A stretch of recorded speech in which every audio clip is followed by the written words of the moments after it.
क्या SSC JE के अंदर सर क्वेश्चंस रिपीट होते हैं?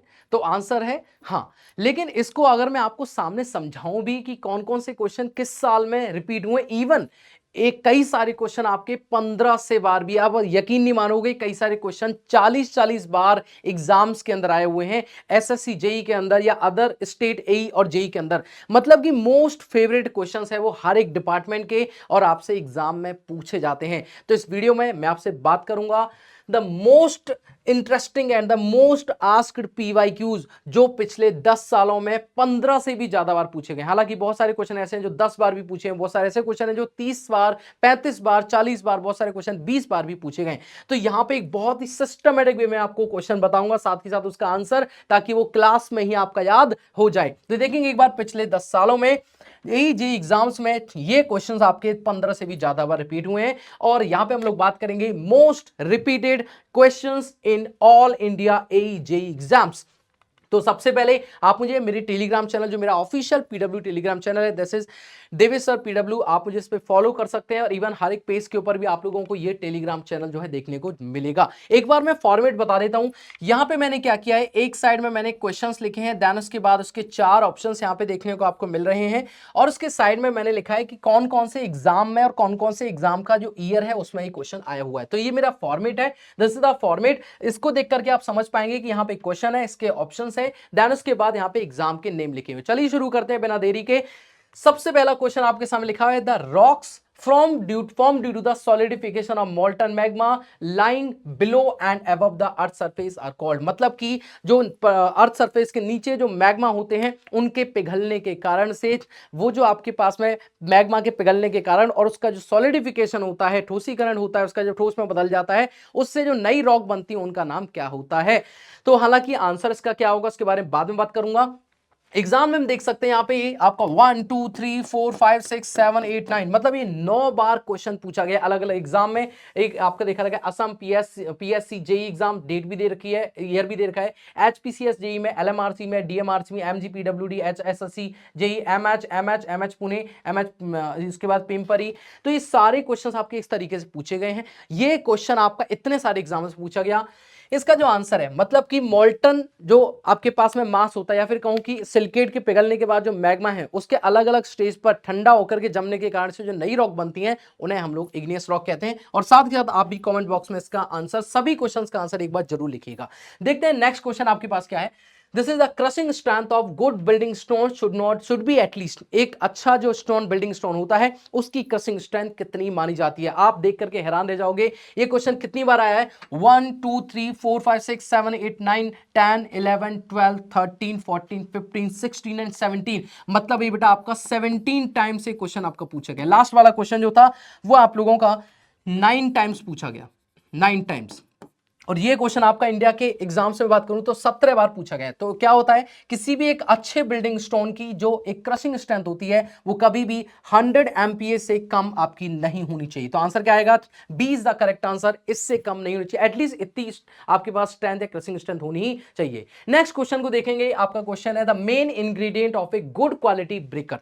एक अच्छी क्वालिटी की जो ब्रेकर होती है उसकी यहाँ पे मेन इंग्रेडिएंट, मतलब मेन आपका ब्रिक किससे मिलकर के बना है। एग्जाम का नाम देखेंगे, D triple S B JE, H P S S C JE, Mizoram P S C JE, या फिर यूपी जे एन जेई, फिर KPCL JE and W B P S C E के अंदर एक आपका एग्जाम पूछा गया। मतलब कि ये क्वेश्चन आपका लगभग 6 टाइम पूछा गया है एग्जाम्स के अंदर ये क्वेश्चन, और बहुत इंपॉर्टेंट है। एग्जाम में आपको याद करने की ट्रिक बता रहा हूं, दिस ट्रिक इज सलीम। मतलब कि ये आपको ट्रिक है याद करने की। सलीम का मतलब यहाँ पे S for silica, A for alumina, A for alumina, फिर उसके बाद L for lime, I for iron oxide, और एम फॉर आपके पास में होता है मैग्नीशिया। तो ये आपको ध्यान रखना है कि सबसे जो मेन इंग्रेडिएंट होता है जिससे कि आपका ब्रिक मिलकर के बना है, उससे हम लोग कहते हैं silica. C is the correct answer. Next question पे आ जाए। तो नेक्स्ट क्वेश्चन देखेंगे अपना क्या है, that is efflorescence in the brick cause due to. Efflorescence मतलब जो उत्फलन होता है ईंटों में, किसके कारण से होता है। एग्जाम देखेंगे 1 2 3 4 5 6 7, एसएससी जेई में भी पूछा गया है। ठीक है, तो ये 7 टाइम्स आपका ये क्वेश्चन पूछा गया है, काफी इंपॉर्टेंट है, ध्यान रखिएगा। ठीक है, और ये किसके कारण लिखा है, एफ्लोरेंस जो होता है ब्रिक में किसके कारण से होता है। excessive burning of brick, high content of silt in the brick clay, high porosity of the brick। Answer है नेक्स्ट आपके पास present of the soluble salt in the parent clay. तो जो आपके पास क्ले होती है जिससे आप ब्रिक को बना रहे हो उसके अंदर जो सॉल्युबल साल्ट है, जो सोडा है, पोटास है, उन सभी के प्रेजेंस होने के कारण से स्ट्रक्चर में क्या होता है, ये इनकी एब्जॉर्प्शन कैपेसिटी हाई होती है एल्कलीज की। एल्कलीज जो प्रेजेंट होती हैं एक सॉल्युबल साल्ट के अंदर, तो वो क्या करती है, पानी को एब्जॉर्ब कर देती हैं और एक समय पर उसको एक गंदे पानी के रूप में उगल देती है स्ट्रक्चर के ऊपर, जिसे हम लोग एफ्लोरेंस या उत्पुलन कहते हैं। तो इसका जो डी आंसर होगा वो करेक्ट हो जाएगा। आइए नेक्स्ट क्वेश्चन को देख लेते हैं एक बार। ये क्वेश्चन आपका देखते हैं एग्जाम में कितनी बार पूछा गया था। Percentage of the alumina in a good brick earth lies between. अभी हमने बात करी थी इंग्रेडिएंट की, अब पूछा गया कि एल्यूमिना का परसेंटेज कितना होता है एक अच्छी ब्रिक अर्थ के अंदर, एक अच्छी मिट्टी के अंदर जिसे हम लोग ब्रिक को बना रहे हैं। क्वेश्चन देखिए एक बार, 1 2 3 4 5 6 7 8 9 10 11, मतलब कि आपका क्वेश्चन आपका 11 बार अलग अलग एग्जाम से पूछा गया है, लेकिन एक काफी इंपॉर्टेंट क्वेश्चन है। और ध्यान रखेंगे किसी भी एक अच्छी मिट्टी के अंदर जिससे हम लोग ब्रिक बना रहे हैं उसके अंदर 20 से 30% क्या होना चाहिए, यहां पे परसेंटेज ऑफ द एल्यूमिना होना ही चाहिए। सो यहां पे इसका बी करेक्ट आंसर होगा। नेक्स्ट क्वेश्चन देखेंगे, इसको देखकर तो आप लोग हैरान रह जाओगे। देखिए एक बार इस क्वेश्चन को, जैसा मैंने कहा था इस वीडियो के स्टार्टिंग में कि इतना ज्यादा इस क्वेश्चन को पूछा गया है। देखिए एक बार 1 2 3 4 5 आपके ऊपर दिखाया गया, फिर उसके बाद कितने सेक्शन देंगे, 1 2 3 4 5 6, मतलब कि ये क्वेश्चन आपका लगभग ऑलमोस्ट 30 टाइम्स, ऑलमोस्ट बात करूं मैं 25+ टाइम्स आपका ये क्वेश्चन पूछा गया है। और पूछा गया है क्या है, standard size of the brick. Brick का स्टैंडर्ड साइज क्या है, तो भाई साहब ब्रिक का स्टैंडर्ड साइज आपके पास में होता है 190 mm into 90 mm into 90 mm, ये एक स्टैंडर्ड साइज है एक ब्रिक का। तो कितना इजी क्वेश्चन है, आप इसको खुद ही देख सकते हैं। आइए नेक्स्ट क्वेश्चन पे बढ़ जाए हम लोग। नेक्स्ट क्वेश्चन आपके सामने है जिसमें लिखा है एज पर आईएस कोड 1077 1992 के अनुसार जो स्टैंडर्ड मॉड्यूलर साइज है L into W into H का of the common building brick shall be. हालांकि क्वेश्चन वही है जो रिसेंटली अभी बोला था हमने कि एक ब्रिक है सर, और ये जो ब्रिक है इसका डायमेंशन आपके पास में कितना होगा। यहां पे इसका फ्रॉग हमने बना दिया, ठीक है। तो यहां पे सर आपके पास में देखते हैं एक बार कंडीशन क्या क्या है। ये आपके पास जो लेंथ होती है सर दिस इज 190, ठीक है, 190 mm, ये आपके पास L की वैल्यू हमने बता दी। उसके बाद W की वैल्यू यानी कि विड्थ की जो वैल्यू है दैट इज 90 mm, तो ये मैंने 90 mm यहाँ पे बता दिया।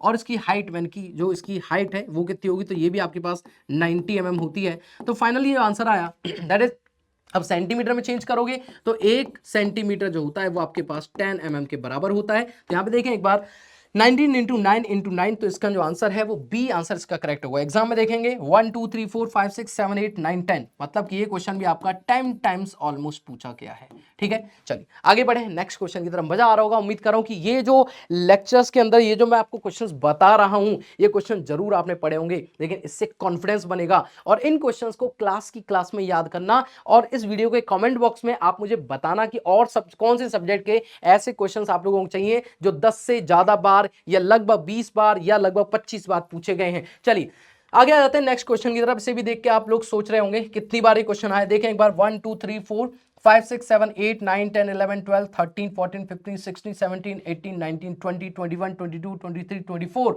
मतलब कि ये क्वेश्चन 24 बार पूछा गया है एग्जाम के अंदर। देख सकते हैं आप लोग क्या लिखा है सर यहाँ पे, a first class brick when emerge in the cold water, जब ठंडे पानी के अंदर हम लोग डुबोते हैं तो 24 आवर्स के लिए, तो उसकी वैल्यू आपके absorption water absorption capacity should not be, लिखा है ना, should not be more than, किससे ज्यादा नहीं होनी चाहिए। तो 20% is the correct answer for this question. कितनी बार आप देख सकते हैं क्वेश्चन को रिपीट किया गया है अलग अलग डिपार्टमेंट में अलग अलग तरीके से, इवन सेम क्वेश्चन आपका पुट कर दिया गया, कोई लैंग्वेज तक डिफरेंस यहाँ पे देखने को नहीं मिला है। नेक्स्ट देखेंगे सर, ये क्वेश्चन भी देखिए भाई कमाल की बात है। देखिए एक बार, for 1 cubic metre of the brick masonry, एक ब्रिक मैसनरी के अंदर number of the modular brick आपके पास में कितनी होती है। तो देखें एक बार, एक ब्रिक का अगर विद मोटार में साइज करूं नॉमिनल साइज वो कितना होता है, that is 20 centimetre into 10 centimetre into 10 centimetre.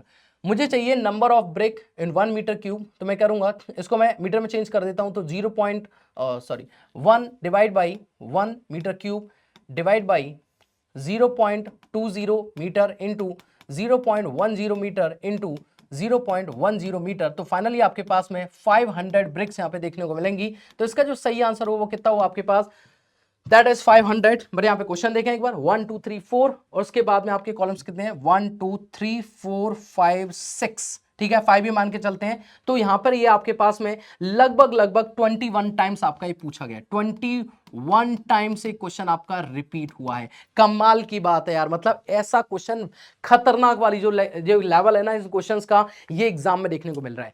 तो ये कुछ क्वेश्चंस है, इस वीडियो का पार्ट 2 भी हम लोग लेके आएंगे बहुत जल्दी। तो मुझे उम्मीद है कि आप लोगों ने इस लेक्चर में बहुत चीजें समझ रहे होंगे। ठीक है, एक क्वेश्चन और देखते हैं, 2 क्वेश्चन और देखते हैं। यहां लिखा हुआ है brick are burned at a temperature range of, brick जो होती है उसको कितने टेम्परेचर रेंज पर हम लोग बर्न करते हैं, पकाते हैं, ये पूछा गया है। ब्रिक के आपके कौन से प्रोसेस होते हैं? पहला उसका प्रोसेस होता है प्रिपरेशन ऑफ क्ले, पहले हम लोग मिट्टी को तैयार करते हैं, देन उसके बाद में हम लोग क्या करते हैं, उसकी प्रॉपर प्रिपरेशन ऑफ क्ले में बहुत सारी चीजें हैं। जैसे हम लोग क्या करते हैं, उसकी हम लोग एक जगह पे क्लीन करते हैं पहले ग्राउंड को, या फिर उसको हम लोग हटाते हैं 200 mm की लेयर को, देन उसके बाद उसकी डिगिंग करते हैं, उसके बाद उसकी क्लीनिंग करते हैं, क्लीनिंग करने के बाद उसकी प्रॉपर वेदरिंग की जाती है, वेदरिंग करने के बाद उसको अच्छे तरीके से हम लोग क्या करते हैं, उसमें ब्लेंडिंग करते हैं अगर आवश्यकता है तो, और देन फाइनली उसके बाद उसको ड्राइंग में भेज दिया जाता है। ड्राइंग करने के बाद ड्राइंग की जाती है, ड्राइंग करने के बाद उसको प्रॉपर तरीके से बर्निंग किया जाता है क्लैंप या खिलने के अंदर। तो यहाँ पे पूछा जा रहा है कितने टेम्परेचर पे बर्न करेंगे, तो यहाँ पे देखो एग्जाम में 1 2 3 4 5 6 7 8 9 10 ये भी आपका 10 टाइम्स पूछा है, और आप देख करके हैरान रहोगे कि ये क्वेश्चन आपका ESE 1990 के अंदर भी पूछा गया था। ठीक है,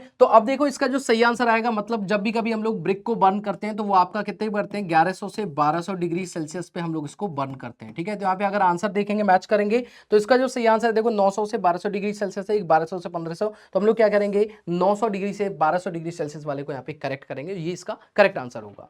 एक क्वेश्चन और हम लोग देख लेते हैं, क्या लिखा हुआ है, the commonly use lime in the white washing, white washing में जो कॉमनली यूज आपके पास में लाइम है वो कौन सा होता है, तो हम लोग फेट लाइम का इस्तेमाल करते हैं, जिसे हम लोग व्हाइट लाइम भी कहते हैं या प्योर लाइम भी कहते हैं। क्वेश्चन देखेंगे 1 2 3 4 5 6 7 8, मतलब 8 टाइम्स आपका ये क्वेश्चन पूछा गया है। तो उम्मीद कर रहा हूं कि आप लोगों को ये लेक्चर, जो ये सेशन है, इसमें मैंने हर एक चीज को उसको बताया जो आपको एग्जाम में पता होनी चाहिए। ठीक है, तो उम्मीद कर रहा हूं कि आप लोगों ने इस लेक्चर को पसंद किया होगा। नेक्स्ट वाले लेक्चर में मैं आपको पार्ट 2 में बताऊंगा और ऐसे क्वेश्चन जो अलग अलग टॉपिक से पूछे गए BMC अदर सब्जेक्ट के अंदर।